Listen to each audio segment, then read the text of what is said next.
예, 맞습니다. 조평사라고 합니다. 예, 맞습니다. 화면 공유를 할 텐데요. 화면 공유 잠깐 하기 전에 그 하나 보여드리려고요. 이 풍선이 있어요.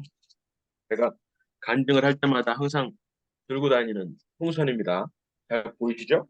예, 이게 아마 아시는 분들도 많이 계실 텐데 북한에 북한에 보내는 복음 풍선입니다. 여기 빨간 풍선 자체에 이렇게 빼곡하게 복음 성경 말씀하고 사형리 복음 이런 게 적혀 있어요. 그래서 제가 이거를 항상 들고 다니는 이유가 제가 어렸을 때 거의 가장 어, 첫 기억 같아요. 제가 어렸을 때 부모님께서 저랑 같이 저기 화천의 깊은 산골짜기에 가서 이거를 북한에 보내는 그 사역을 했었어요. 그때는 뭐 워낙 그 어렸고 그리고 좀 비밀리에 이렇게 밤에 늦게 가는 그런 기억이었어서 그냥 재밌게 마냥 재밌게만 참석을 했던 기억인데 지금 해외에서 오래 생활을 하다가 이제 북한학을 박사까지 공부를 하고 지금 돌이켜 생각해 보면 그때 보금풍선을 북한으로 날렸던 그때가 북한을 위해서 가장 효과적인 효과적인 무언가를 할 수 있었던 때가 아니었을까 이런 생각을 해봅니다. 그래서 지금도 사실은 북한의 복음을 전하는 것, 복음을 어떤 경로를 통해서든 복음을 전하는 것 외에는 다른 해법이나 답이 없겠구나 이런 생각을 계속 하게 됩니다. 그래서 제가 미국에서 지난 5년 동안 살다가 지금은 한국에 들어왔거든요. 네, 미국에서 있으면서 미국인들 볼 때마다 항상 이 얘기를 했었어요. 기독교인이든 기독교인이 아니든 복음을 전하는 것 외에는 북한의 핵 문제, 북한의 인권 문제를 해결하는 길이 없다라고 이렇게 말을 했었습니다. 사실 오늘 북한의 영적 실태에 대해서 이야기를 하는 것도 사실은 그 이야기를 드리고 싶어요. 신앙의 대선배님들 앞에서 이렇게 말씀드리기가 민망하고 또 부끄럽지만 제가 그 북한을 공부하면서 북한을 연구하면서 또 미국에서 생활하면서 느낀 사실들 그리고 또 새롭게 배운 사실들을 이 자리에서 공유를 하고자 합니다. 지금 오늘 그 본문 말씀에 아기는 그 교만한 얼굴로 말하기를 여호와께서 이를 감찰치 아니하신다 하면서 그 모든 사상에 하나님이 없다 하나이다 이렇게 읽었는데요. 여기서 그 포인트는 그 교만한 얼굴, 그 교만한 얼굴로 말한다라는 데 포인트가 있는 것 같아요. 우리가 보통 무신론이라고 생각을 하면 하나님을 안 믿는 혹은 하나님이 계신 것을 하나님의 존재를 인정하지 않는 것 정도로 우리가 이야기를 하는데 사실은 무신론이 그렇게 뉴트럴한 그런 게 아니라고 저는 생각이 돼요. 하나님을 믿지 않는다라고 할 때는 특히 여기 말하는 것처럼 교만한 얼굴로 그렇게 말할 때는 하나님을 그냥 안 믿는 정도가 아니라 하나님을 대적하려는 의도가 짙게 있지 않을까 이렇게 생각을 해봅니다.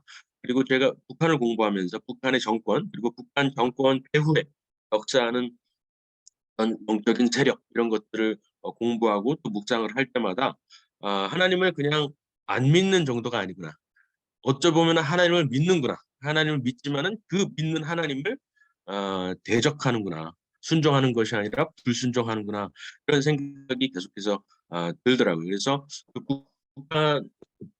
북한의 정권 배후에 역사하고 있는 그 악한 불순종의 영도 결국은 하나님을 안 믿는 것에서 그치지 않고 하나님의 존재를 부정하는 것에서 그치지 않고 하나님에게 대적하는 그러한 영이 그 배후에 있다라는 생각을 하게 됐습니다. 오늘 북한 정권의 실체를 이야기를 할 때는 결국에는 공산주의에 대해서 얘기 안 할 수가 없어요. 우리 공산주의 그리고 그 배후에 있는 마르크스 사상, 마르크스에 대해서 이야기를 하고요. 또 마르크스보다 그 이전에 있었던 어떤 뿌리, 저는 이제 프랑스 혁명이라고 부르는데 프랑스 혁명에 대해서 짧게 이야기를 하고 마무리를 짓도록 하겠습니다.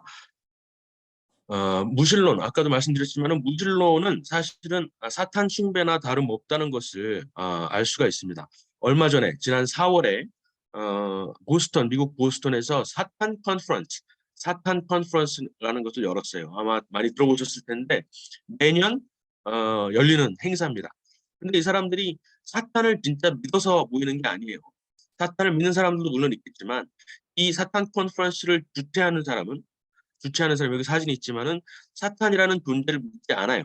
하나님이라는 존재도 믿지 않습니다. 완전히 유물론적 무신론자입니다. 그렇게 본인은 스스로 고백을 해요. 나는 사탄을 믿어서 사탄 컨퍼런스를 여는 게 아니라고 말을 합니다.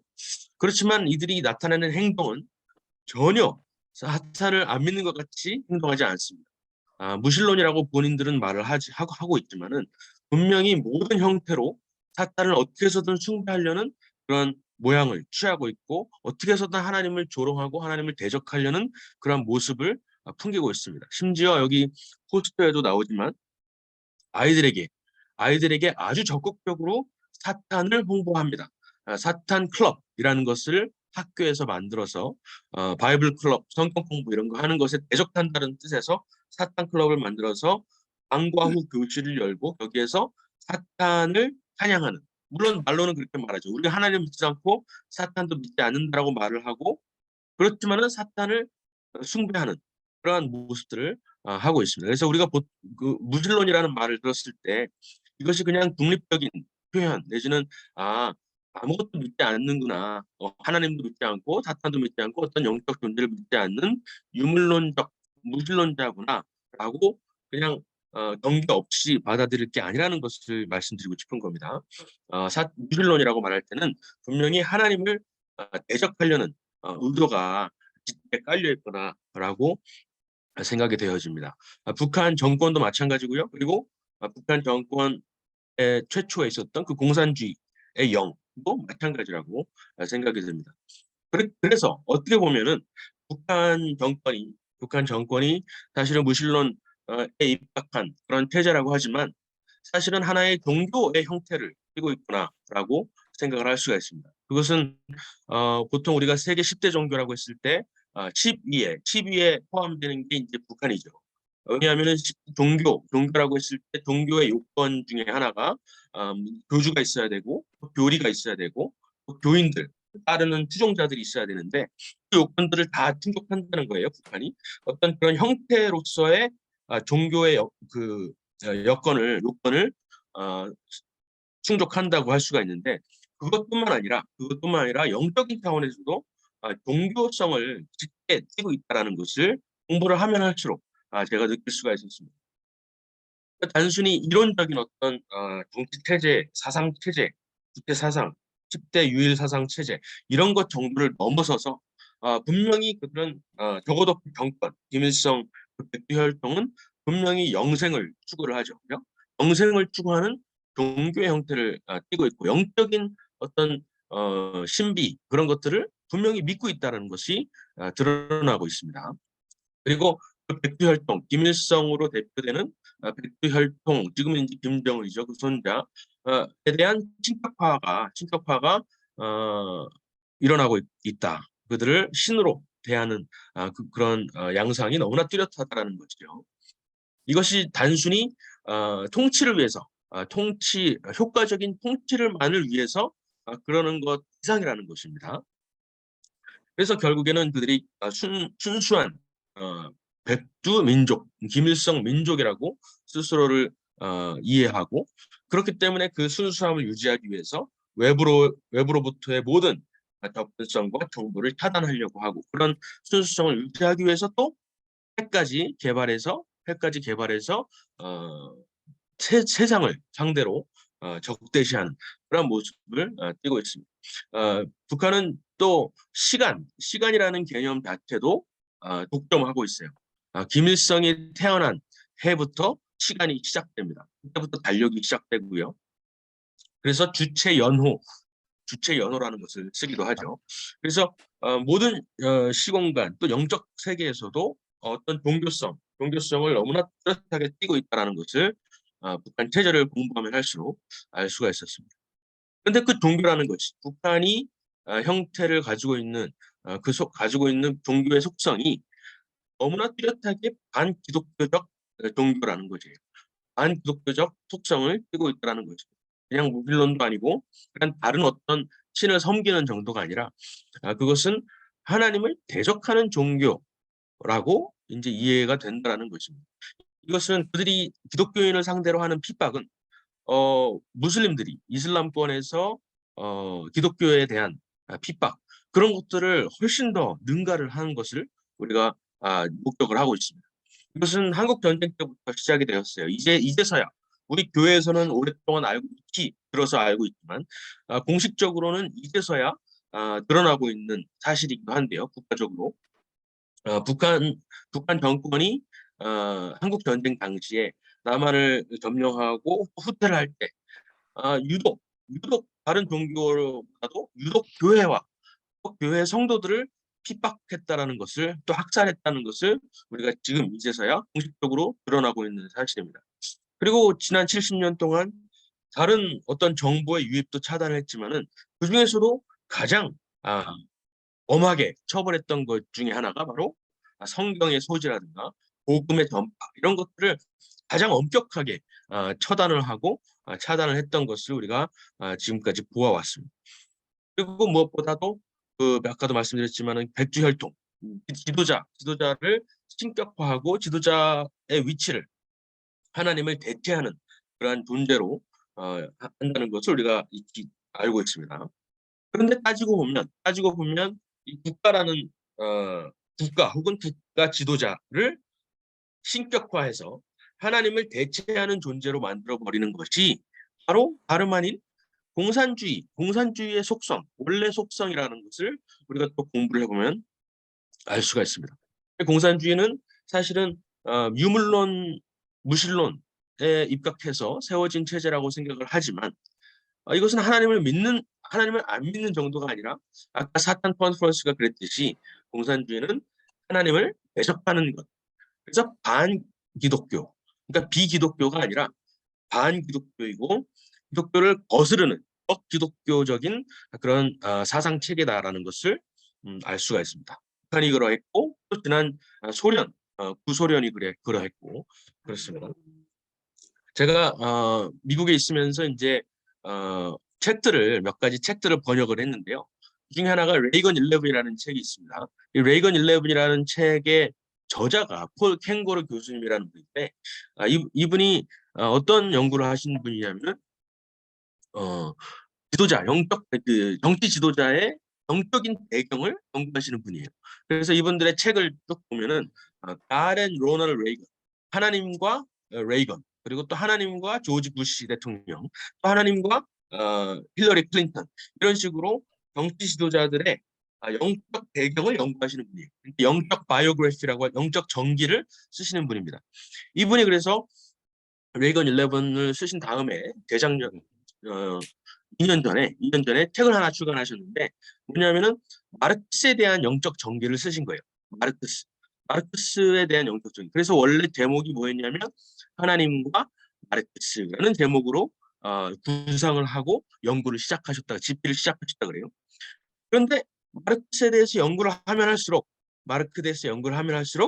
이 사람은 하나님을 믿는 게 아니라 하나님을 믿는데 하나님보다 사탄을 숭배하고 사탄을 따르는 것을 알게 되었어요. 그래서 그 제목이 하나님과 마르크스라고 쓰려고 하다가 연구 결과 집필하고 나서 이것은 하나님과 마르크스가 아니라 이 책의 내용은 사탄과 마르크스다. 악마와 마르크스라고 제목을 지을 수밖에 없다라고 고백을 하는 겁니다. 그래서 이 책이 재작년에 출판이 되었어요. 마르크스의 영적 전기라고 할 수가 있습니다. 이 책이 굉장히 두껍습니다. 한 500쪽 가까이 되는데 아직 한국말로 번역은 안 됐고요. 그런데 이 책의 내용을 보면 굉장히 학술적으로 아주 탄탄한 논리적인 어떤 뒷받침을 근거로 하고 있습니다. 마르크스의 주변 인물들, 그냥 마르크스를 대적하고 싫어하는 사람들뿐만 아니라 마르크스를 따르고 추종했던 사람들의 증언까지도 다 참고를 했고요. 그리고 마르크스의 저작 한 100여 권을 검토를 하셨어요. 마르크스의 저작이 어떻게 100여 권이나 되느냐라고 생각하시는 분이 계실 수 있어요. 마르크스의 저작 중에 우리가 보통 알고 있는 공개되어 있는 책들은 전부 다 정치 문헌들이 많습니다. 공산당 선언이라든가 자본론 이런 것들이 많죠. 그런데 그런 정치 체제, 경제 체제에 대한 학술 서적 말고 마르크스가 썼던 책이 그 외에 한 80권 정도가 더 돼요. 근데 그 책들은 전부 다 문학 작품입니다. 그러니까 시라든가 아니면은 희곡이요, 희곡, 소설 이런 것들이 많아요. 그래서 그런 것들까지도 다 검토를 하시고 마르크스가 어떤 생각을 가지고 어떤 사상적인 배경을 가지고 있었을까, 특히 어떤 영적인 배경을 가지고 있었을까를 연구하신 겁니다. 그리고 또 한 가지는 마르크스의 사생활을 깊게 연구를 하셨어요. 마르크스의 친구들, 또 어떤 친구들을 가지고 있었고, 또 자녀들, 어떤 자녀들을 양육을 했고, 또 부인, 또 부모들과의 관계는 어땠는지 이런 것들을 잘 연구를 했습니다. 그래서 기회가 되시면 꼭 한번 읽어보시면 아주 좋습니다. 그 내용을 잠깐 말씀드리면 칼 마르크스가 아주 종교적인 사람이었다라는 것이에요.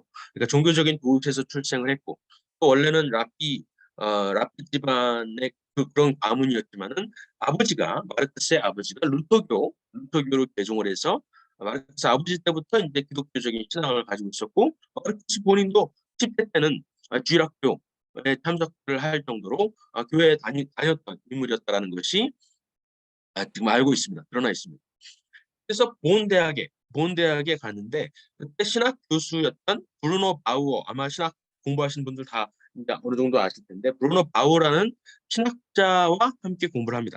근데 이제 대학에서 신학을 공부해 보시면 아시겠지만 신학교가 아니라 일반 대학에서 신학을 공부하면 아시겠지만은 보통 이제 하나님을 믿지 않는 그런 전제를 깔고 신학을 공부를 하죠. 그죠? 자유주의 신학이죠. 그래서 브루노 바우어랑 함께 어떤 잡지를 창간을 하냐면 무신론 기록이라는 잡지를 창간합니다. 신학 교수와 함께 무신론 잡지를 창간한 것이죠. 그러면서 이 사람이 칼 마르크스가 신앙을 버리게 되고 무신론을 탐독을 하게 됩니다. 무신론자가 됩니다. 그리고 원래 마르크스의 꿈은 시인이었어요. 시인. 정치인이 아니라 어떤 사상가가 아니라 시인이었고 소설가, 희곡 이런 것을 쓰는 것을 즐겨했습니다. 그래서 훨씬 더 많은 정치 서적보다도 훨씬 더 많은 책이 시집입니다. 시집. 그리고 평생을 알코올 중독에 시달리면서 살았어요. 그리고 평생을 상당히 불결한 어떤 생활 습관을 유지하면서 살았던 것이 마르크스를 따르는 추종자들의 증언이기도 합니다. 사생활을 또 살펴보면 참 흥미로운 게 많은데 보통 마르크스가 주장했던 공산당 이론은 공산주의 사상은 상속을 폐지하자는 거잖아요. 상속을 폐지하자. 부모로부터 받는 상속. 이거는 불공정한 것이기 때문에 폐지해야 된다. 근데 마르크스 본인은 자신이 번 돈이 단 한 푼도 없어요. 자신이 책을 많이 썼고 뭐 했지만은 그 수입은 전혀 없었습니다. 오로지 본인이 썼던 모든 그 술을 사거나 아주 사치스러운 그런 생활을 했는데 그 돈은 전부 다 부모로부터 상속을 받은 것이었어요. 그리고 자기 부모로부터 받은 상속이 다 상진하고 자기 친구였던 엥겔스한테 돈을 타는데 그 엥겔스도 공산당 선언을 같이 썼던 그 엥겔스도 전부 다 부모로부터 돈을 상속받은 사람이었습니다.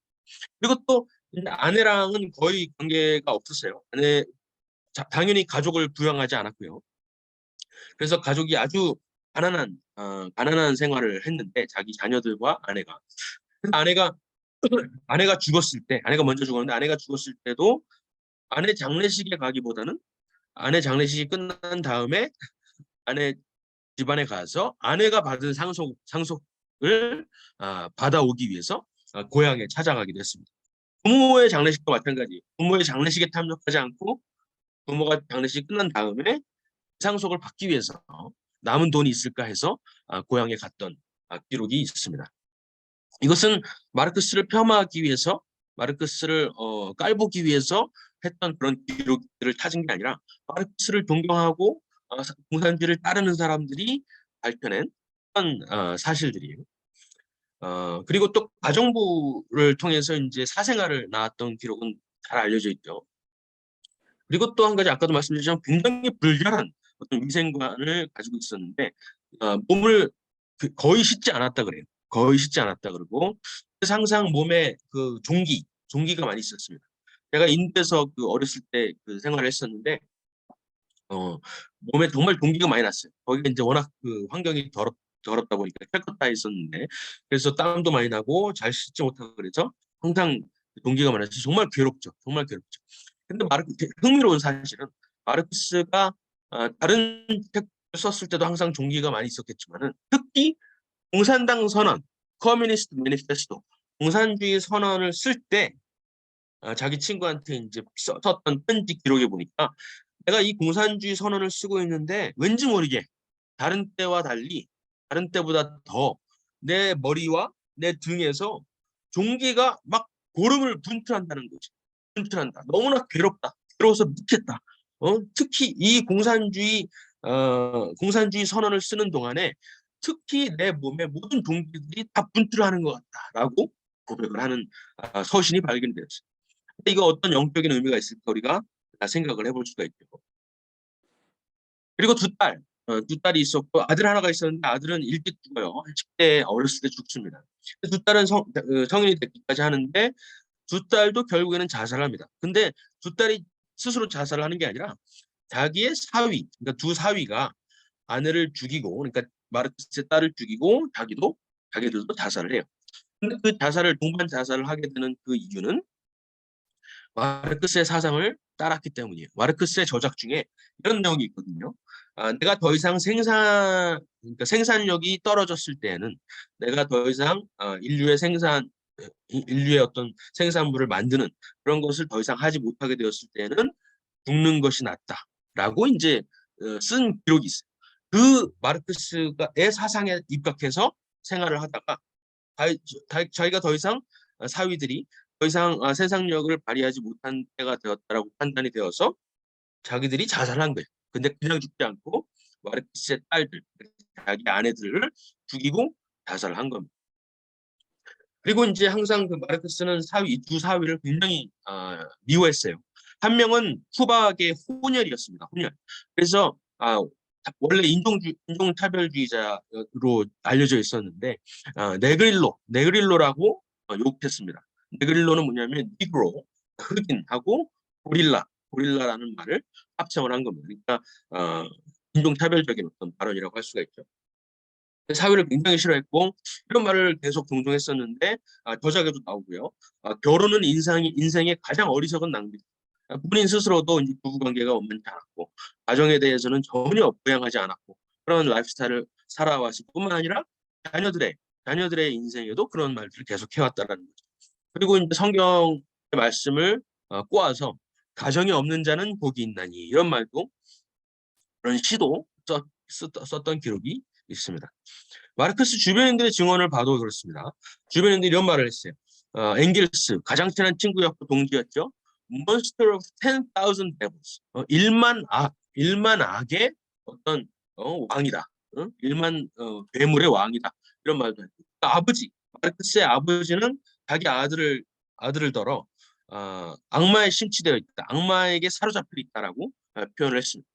그리고 이제 아까 아들이 어렸을 때 죽었다 그랬잖아요.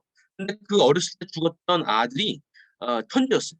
그래서 어렸을 때부터 글을 쓰고 굉장히 사상적으로 마르크스와 친했었는데 사상적인 교류가 많았었는데 아버지한테 보내는 서신은 어떻게 시작하냐면 친애하는 아버지, dear dad, dear father 이게 아니라 dear demon, dear devil, 친애하는 악마님 이렇게 썼다는 거예요. 자기 아버지한테 쓰는 어린 아이가. 그리고 그의 아내도 물론 악당이라고 남편을 악당이라고 표현했습니다. 그리고 로버트 페인이라고 캠브리지 대학교에 유명한 마르크스 사학자가 있어요. 마르크스 역사학자죠. 그러니까 마르크스의 전기를 썼던 사람이고 본인도 사회주의자, 공산주의자였습니다. 근데 그 사람도 본인이 사회주의자였던 로버트 페인도 마르크스를 어떻게 표현했냐면 possessed by demons, 악마에 사로잡혀 있었다라고 표현을 했습니다. 그리고 여러분 아시는 분 계실 거예요 아마 리차드 범브란트 목사님이라고 그리스도를 위한 고난이라는 책을 쓰셨고 Voice of the Martyr, 순교자의 소리라는 그 단체를 설립하신 분이죠. 그분이 이제 마르크스에 대한 동기를 쓰셨는데 그분은 아예 대놓고 마르크스는 사탄 숭배자였다라고 표현을 했습니다. 마르크스의 정기를 읽어보시면 그 시집이나 이런 것들 좀 이따 보겠지만은 그거 말고 정치서적 대표적으로 공산주의 선언, 커뮤니스트 매니페스토만 봐도 무슨 상당히 무신론의 책이라고 할 수가 없어요. 무신론에 입각한 책이라고 할 수가 없을 정도로 상당히 영적인 내용을 담고 있습니다. 처음에 시작부터 그래요. 가장 첫 번째 문장이 뭐냐면은 여러분 잘 아시다시피 어떤 귀신이 유럽을 배회하고 있다. 바로 공산주의의 귀신이다. 이렇게 시작합니다. 그러면서 공산주의 이론을 막 설파를 하죠. 그러면 마지막에 어떻게 끝나냐면 이 세상에 존재하는 모든 사회 상태, 모든 소셜 컨디션을 강제적으로 타도하자. 전국의 전 세계의 노동자여 단결하라 이렇게 끝납니다. 그러니까 모든 세계를 파괴하자, 세계를 뒤집어 엎자라면서 공산주의 선언을 끝내는 거예요. 그래서 어떤 사람들은 이렇게 말을 합니다. 공산주의 선언을 제대로 읽어본 사람이라면 절대로 공산주의자가 될 수 없다라고 말합니다. 왜냐하면 너무나 섬뜩하고 너무나 무서운 내용을 담고 있기 때문에 공산주의 선언을 제대로 읽어봤다면 공산주의자가 될 수가 없다라고 말을 하기까지 합니다. 그리고 이런 말도 하죠. 존재하는 모든 것에 대한 무자비한 비판을 해야 되는데 모든 비판은 어디에서 시작되냐면 기독교에 대한 비판에서 시작된다. 이렇게 말해요. 상당히 기독교를 의식하죠. 기독교를 안 믿는다고 하면서 기독교를 굉장히 의식하고 기독교를 어떻게 해서든 적대하려는 그런 의도를 숨기지 않고 있습니다. 그리고 괴테의 파우스트라는 소설 아시죠? 파우스트를 굉장히 심취했어요. 거의 파우스트의 모든 내용을 다 외워서 읽다시피 했는데 특히 파우스트 소설에 나오는 메피스토펠레스가 파우스트를 속여가지고 파우스트의 영혼을 사고 파우스트한테 재능을 준 마귀거든요. 사탄이거든요. 메피스토펠레스의 말을 그대로 읊어서 외우는 그리고 또 그거를 그 은율에 맞춰서 노래를 부르기까지 했던 사람입니다. 그러니까는 파우스트의 소설에서도 특히 그 소설의 마귀의 속삭임들을 외웠다라는 것이, 외우고 읊었다라는 것이 그런 것이 이제 주변인들의 증언에 의해서 밝혀져 있습니다. 그리고 몇 가지 소설을 한번 살펴볼 텐데요. 그러니까 마르크스가 썼던 문학 작품, 시나 시곡 그리고 소설들을 살펴보면은 너무나 끔찍한 내용들이 담겨져 있습니다. 이런 표현이 있어요. 창백한 소녀, 페일 메이든이라는 시집에 이런 표현이 있습니다. 이것으로 어떤 거래를 했다 그래요. 사탄과 나는 어떤 거래를 했는데 이것을 통해서 나는 천국으로 가는 그 천국행 티켓을 박탈당했다. 한때 하나님께 진실했던 내 영혼은 이제 지옥으로 예정되어 있다. 이렇게 표현을 하고 있어요. 그러니까 자기가 지옥에 간다는 것을 알고 있었다는 거죠. 천국으로 갈 수 있었는데 10대에 하나님을 믿었다 그랬잖아요. 10대에 하나님을 믿었지만은 한때 하나님께 진실했지만 그 영혼은 이제 어떤 모종의 거래를 통해서 사탄과의 거래를 통해서 나는 지옥 가는 것이 확정이 되었다. 이렇게 말을 하는 거죠. 또 피들러라는 시집에 또 보면 이런 표현이 있습니다. 나의 심장이 마법에 홀리고 나의 감각이 둔해질 때 나는 사탄과 거래를 했습니다. 그가 나한테 어떤 신호를 보내면 나한테 시간을 올리면 나는 재빨리 죽음의 행진곡을 연주할 것입니다. 이렇게 말을 합니다. 이런 표현도 있어요. 지옥의 수증기가 나의 두뇌를 가득 채운다. 내가 미쳐서 나의 심장이 완전히 탈바꿈할 때까지 이 칼을 어둠의 왕자, 사탄이 나에게 팔았다네. 그러니까 파우스트랑 똑같아요. 파우스트가 메피스토펠레스라는 마귀한테 속아서 자기의 영혼을 팔고 재능을 얻잖아요. 마르크스도 똑같은 거예요. 어떤 위대한 재능, 자기가 검이라고 표현한 그 위대한 재능을 얻는 대신에 자기 영혼을 지옥으로 팔아버린 것이라고 스스로 본인이 고백을 하고 있는 것입니다. 그리고 가장 대표적으로 울라넴이라는 희곡이 있어요. 희곡. 완성되지 않은 미완의 희곡인데 울라넴이라는 말부터 신성 모독적입니다. 울라넴은 뭐냐면은 임마누엘을 철자를 뒤집어 가지고 울라넴이라는 말이 나왔어요. 울라넴은 보통 이제 왼쪽에 그 앨범 표지가 있잖아요. 울라넴이라는 어떤 앨범인데 사탄 숭배자이면서 헤비메탈, 데스메탈이라고 그러죠. 데스메탈을 하는 가수가 울라넴이라는 이름으로 사탄 숭배 곡을 작곡을 하고 앨범을 냈습니다. 울라넴은 보통 사탄 숭배자들 사이에서는 다 통용되는 용어예요. 빈만회를 뒤집어서 하나님 대신에 하나님을 대적하고 사탄을 숭배하는 의미로 울라넴이라는 말을 쓰는 겁니다. 그 울라넴이라는 그 희곡의 내용을 봐도 너무나 끔찍한데 그 내용에 이런 표현이 있어요. 파멸 파멸 나는 생명의 절규와 함께 온 인류의 저주를 건다네. 어둠 속에서 지옥의 틈새가 우리를 향해 동시에 열렸구나. 당신이 떨어지면 나도 웃으면서 뒤따를 것이다. 그리고 당신의 뒷전에 아래서 만나자, 지옥에서 만나자라고 속삭일 것이다. 만약 모든 것을 삼켜버리는 존재가 있다면 나는 주저없이 뛰어들어서 이 세상을 파멸시킬 것이다. 이렇게 고백을 하고 있습니다. 그냥 그냥 희곡이라고 할 수 없을 정도로 상당히 진솔한 그런 고백을 담고 있습니다. 공산당 선언도 원래 제목이 뭐였을까요? 커뮤니스트 매니페스토라고 알고 있잖아요. 근데 원래 앵글스랑 의논을 해서 커뮤니스트 매니페스토라고 바꿨는데 원래 제목은 뭐였냐면 인본주의 신앙 고백, 공산주의 신앙 고백이었어요. Communist Confession of Faith, 신앙 고백이었습니다. 그리고 그 전에는 뭐였냐면 캐타키즘이었어요. 캐타키즘. 그러니까 교리문답. 우리가 웨스트민스터 신앙 고백, 소요리 문답처럼 교리 문답의 형태로 커뮤니스트 매니페스토, 이 공산주의 선언을 원래 썼었습니다. 나중에 돼서 이것을 수정하면서 바뀐 것입니다. 그러니까는 공산주의를 창시를 하면서 마르크스 본인은 뭐를 만들었냐면 정치 사상을 만든 것이 아니라 정치 사상, 경제 사상을 만든 것이 아니라 종교를 만들려고 했다는 것입니다. 그리고 그 종교는 하나님을 대적하는 사탄 종교, 사탄을 숭배하는 그런 종교의 형태를 띠고 있었다라는 것입니다. 공산당 선언에서 그 내용을 보면은 폐지하려고 하는 대상만 봐도 이것은 너무나 끔찍한 내용을 담고 있습니다. 모든 사적 소유를 폐지하는 것뿐만 아니라 모든 가정을 폐기하고 남자와 여자 그리고 자녀 그런 관계를 폐지를 하고 또 개인을 폐지한다고 합니다. 그리고 영원한 진리를 폐지한다고 하고 또 민족 국가, 어떤 국가 정체성 이런 것들을 폐지한다고 고백을 하고 있습니다. 또 놀라운 것은 과거를 폐지한다 그래요. 과거, 모든 역사, 전통, 모든 과거의 기록 이런 것들을 또 폐지한다 그래요. 그러면서 이렇게 말합니다. 부르주아 사회는 과거가 현재를 지배하는 것이지만 공산주의 사회는 현재가 과거를 지배하는 것이다. 이렇게 표현합니다. 또 레닌이 결국에는 공산주의 사상에 입각해서 소련을 만들었잖아요. 소련 그리고 트로츠키도 마찬가지고요. 또 나중에 스탈린이라는 무시무시한 독재자를 만들어내는데 그 레닌이 만들었던 소련의 첫 번째 구호가 뭐였냐면 땅에서는 자본가들을 추출하고 하늘에서는 하나님을 추출하자 이렇게 말했어요.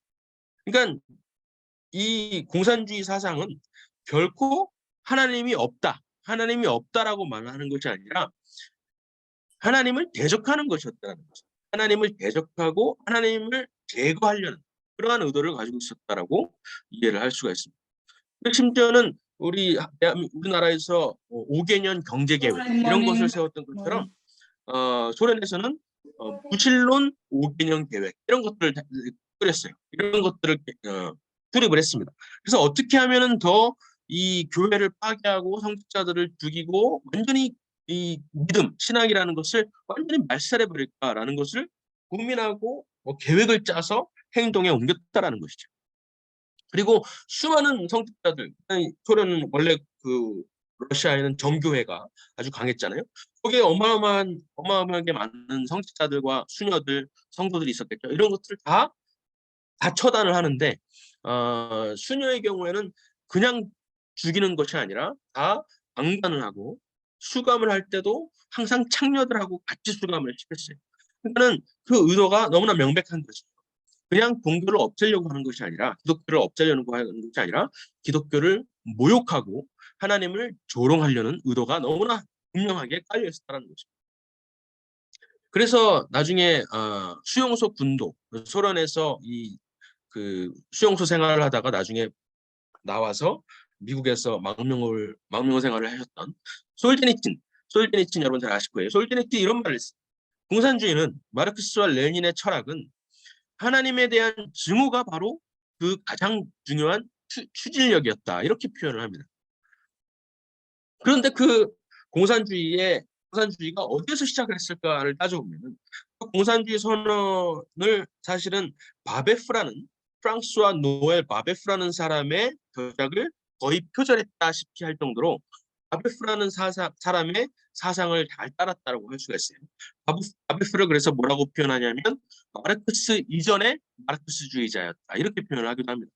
근데 그 프랑스와 노엘 바베프라는 사람은 어떤 사람이었냐면 프랑스 혁명 당시에 아주 급진적인 혁명가였어요. 자코뱅 중에서도 가장 급진적으로 혁명을 외쳤던 사람인데 이 사람의 사상이 결국 공산주의, 지금 우리가 알고 있는 공산주의 사상입니다. 모든 사적 소유를 폐지하라부터 시작해서. 그런데 이 바베프라는 사람이 자기의 어떤 공동체를 꾸렸어요. 자기만의 공동체를 꾸렸는데 그 공동체 이름이 뭐였냐? 바로 롬상스듀, 롬상스듀라는 표현이에요. 롬상스듀 뭐냐면 하나님 없는 인간, 하나님 없는 인간이라는 이름의 단체를 꾸리고 그 단체의 일원으로 활동을 했다는 거죠. 그리고 이 사람도 그 마르크스가 그랬던 것처럼 그 당시부터 프랑스 혁명 당시부터 무질론 사전이라는 것을 편찬을 해서 발행을 하기도 했습니다. 그리고 이 사람의 목적은 뭐였냐면 프랑스 혁명 자체도 사실은 그랬지만은 이 사람의 목적은 유럽 사회에서 기독교를 제거하는 것이 이 사람의 목적이었어요. 이 사실은 프랑스 혁명의 자체의 목적도 사실은 유럽을 비기독교화하려는 목표가 뚜렷했습니다. 그래서 기독교를 대체하는 어떤 국가 종교, 새로운 종교를 창시하는 것이 프랑스 혁명의 목표였다라고 할 수가 있습니다. 그런데 이 뿌리는 또 어디에서 나온 프랑스 혁명의 아버지라고 불리는 사람들이 대표적으로 누가 있죠? 루소랑 볼테르라는 두 명의 철학자가 프랑스 혁명의 기초가 되는 어떤 철학적인 사상을 깔았다라고 우리가 보통 알고 있는데요. 근데 루소와 볼테르의 철학적인 의도를 들여다봐도 마찬가지예요. 어떤 내용이 있냐면은 볼테르가 리스본 지진 이후에 1755년에 리스본에서 아주 큰 지진이 있어가지고 굉장히 많은 사람들이 죽어요. 근데 그 리스본 지진 바로 직후에 하나님을 저주하는 시를 씁니다. 하나님을 저주하는 어떤 글을 써요. 시를 쓴 다음에 그 내용은 뭐냐면은 하나님 없이 하나님이 존재하시지만 이제는 더 이상 하나님을 믿으면서 살 수가 없다. 하나님 없이 하나님을 믿지 않는 사회를 건설해서 하나님 없이 살아야 된다라는 표현의 그런 시를 씁니다. 근데 그 시를 보고 루소가 그 시를 보고 뭐라고 제안을 하냐면 이 시에 기반해서 이 하나님을 저주하고 하나님이 없이 살자라고 하는 그 시를 기반으로 해서 인본주의 시민 교리 문답을 개발하자.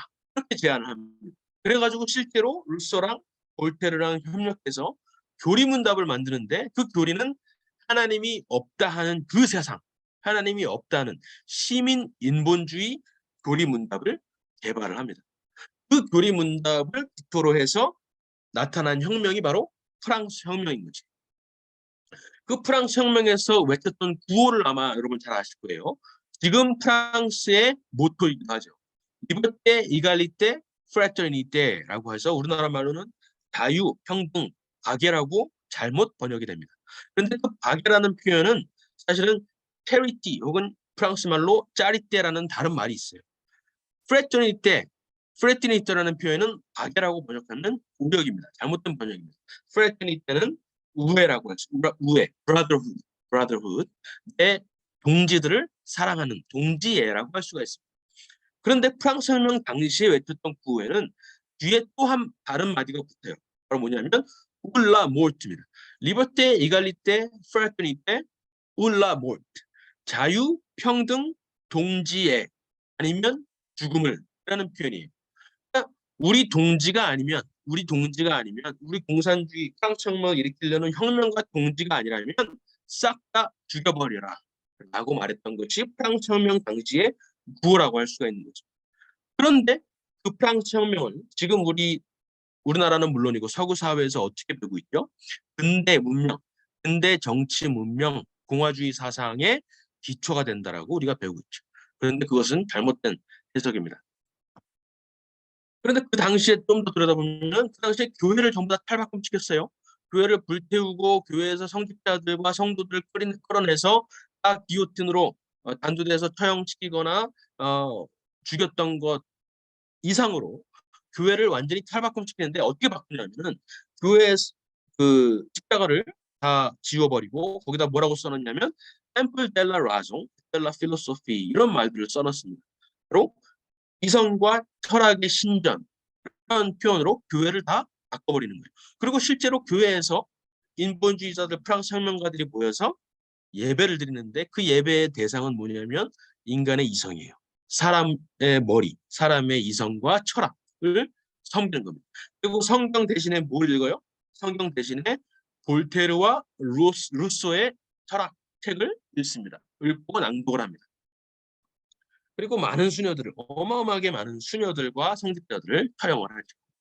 그런데 이것이 바로 프랑스 혁명의 본질이라고 할 수가 있고 공산주의 사상의 기초가 되는 움직임이라고 할 수가 있는데 그 프랑스 혁명 혹은 저는 1789의 정신이라고 말합니다. 그 1789의 정신을 가장 잘 구현한 곳이 바로 지금의 북한이라고 할 수가 있는 것입니다. 북한이 실제로 이 유물론적인 무신론에 기반했다고 하지만은 사실상 최초부터 처음에 창립 당시부터 굉장히 반기독교적인 색채를 노골적으로 드러냈었고 한국전쟁 당시에 수많은 교회들을 불태우고 많은 성직자들과 성도들을 실제로 학살을 했었고 그리고 지금 지난 70년 동안 어떻게 해서든 주민들을 통제를 위한 수단일 정도가 아니라 어떻게 해서든 복음을 차단하고 기독교를 완전히 말살하고 어? 하려고 했던 것을 우리가 알 수가 있습니다. 그리고 그 헌법에도 분명히 이렇게 표현되어 있죠. 사람 중심의 세계관이다. 우리 조선인민민주주의공화국은 사람 중심의 세계관에 입각해서 나라를 세운다라고 표현을 하고 있는 것입니다. 결국에는 그 사람 중심의 세계관을 가장 잘 대표하고 있는 인물 혹은 존재가 바로 백두혈통 그리고 수령이라고 하는 그러니까 주체 사상과 수령이 결합되어서 하나의 우상을 만든 것이죠. 하나의 우상을 만든 거죠. 그래서 짐은 곧 국가다라고 프랑스에서 말했던 것처럼 북한에서는 김일성, 김정일, 김정은이 곧 국가이고 곧 헌법입니다. 헌법입니다. 시간 자체도 김일성의 생일부터 시작을 하는 거예요. 그래서 결국에는 개인, 하나님을 믿으려고 하는 어떤 개인, 하나님을 믿는 어떤 그 주체 자체를 없애버리는 것이죠. 그래서 결국에는 북한의 영적인 어떤 배경을 살펴본다면 그것은 분명히 반기독교적인 너무나 뚜렷한 반기독교적인 속성을 가지고 있다라고 할 수가 있습니다. 그 뿌리는 1789년 1789년 프랑스 혁명의 그 뿌리가 있다라고 해석을 할 수가 있는 거죠. 그것에 반대되는 사상은 결국에는 복음 문명이라고 할 수가 있는데 그것은 미국이 건국되었을 때 1776년이죠. 그때 정신, 그때 청교도들이 미국을 건국했던 그 정신이라고 할 수가 있습니다.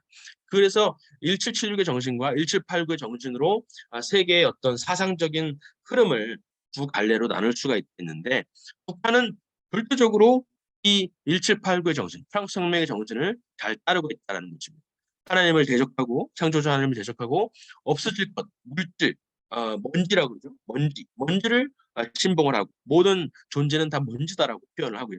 그리고 인간 사회의 완벽을 꿈꿉니다. 유토피아를 꿈꾸는 것이죠. 지상 낙원을 꿈꾸죠. 그리고 사회를 설계하려고 하고 개인을 말살시킵니다. 개인의 어떤 개인 개성 이런 것들을 다 말살시키고 모든 것은 다 집단일 뿐이야. 집단적인 어떤 집단의 움직임, 매스 게임 아시죠? 매스 게임 같은 거 보면은 너무나 하나같이 단결해서 딱 활동하는 거 있잖아요. 모든 개인성이 소멸이 되죠. 그리고 기본적인 어떤 사회 질서를 왜곡합니다. 가정을 파괴하고 부모와 자녀 간의 관계를 일부러 파괴를 시킵니다. 그리고 무엇보다도 대표적으로 국가가 혹은 김일성 주체 사상 내지는 수령이 하나님의 자리를 탐하려고 하고 그것을 하나님을 대체하려고 하는 그 움직임이 북한에서 너무나 뚜렷하게 드러나고 있다는 것입니다. 그래서 결국에는 다시 본문으로 돌아와서 이 교만한 얼굴로 하나님이 없다라고 말하는 그 사상에는 하나님의 존재를 부정하는 것을 넘어서 하나님의 존재를 대적하는 사상이 있다는 것입니다. 대적하는 것이고 하나님을 조롱하고 기독교를 모독하고 반기독교적이며 역기독교적인 적그리스도적인 그런 행태가 있다는 것입니다. 그래서 북한 정권, 북한 배후에 있는 그 세력을 우리가 대적할 때 이것을 순수히 그냥 하나님을 믿지 않는 유물론적 사상의 철학에 기반했다라고 생각할 것이 아니라 우리가 사탄 컨퍼런스를 보고 대적을 하듯이 사탄 컨퍼런스를 보고 경악을 하면서 어떻게 저럴 수가 있어? 하나님을 안 믿는 정도가 아니라 하나님을 조롱하고 하나님을 못하는 것이잖아 라고 우리가 이해하는 것처럼 북한 정권을 바라볼 때 이렇게 바라봐야 되겠다. 북한 정권 뒤에 북한 주민들과 동포들을 사로잡고 있는 그 영은 그냥 단순히 하나님을 믿지 않는 무신론적인 존재가 아니라 그런 타상 체계가 아니라 하나님을 대적하고 적그리스도적이고 기독교를 뒤집으려고 하는 기독교가 세운 문명을 복음 문명을 뒤집으려고 하는 역대 세력이구나라고 이해를 해야 되겠다라고 결론을 내릴 수가 있습니다. 그래서 결국엔 다시 이제 처음 말씀드린 걸로 돌아와서 이 북한을 대항하기 위해서 이 거짓말로 똘똘 뭉쳐서 하나님을 대적하는 사상, 말 그대로 거짓말이죠. 거짓 사상으로 세워진 이 나라를, 이 북한을 대적하는 것은 대적하는 유일한 방법은 바로 진리를 말하는 것입니다. 진리를 말하는 것이고 복음을 투사하는 거죠. 그래서 결국은 북한 정권에 대항하는 유일한 방법이 결국 다름 아닌 우리 선교사님들께서 하고 계신 바로 진리를 전파하는 것이구나. 복음의 전파밖에 없구나. 제가 어렸을 때 이 풍선을 날리면서 했던 그때는 뭐가 뭔지 모르고 부모님을 따라서 했지만 결국에는 그 행동이 복음을 전파하는 그 행동이 북한을 변화시키고 북한의 지금 국제사회에 큰 문제가 되고 있는 북한의 인권 문제와 북한의 핵개발, 핵미사일 도발 이런 것들을 해결할 수 있는 유일한 해결책이구나 하는 것을 배웠습니다. 그 내용을 나누고 싶었습니다. 그래서 지금 전 세계에 한인 선교사들이 많이 퍼져 있잖아요.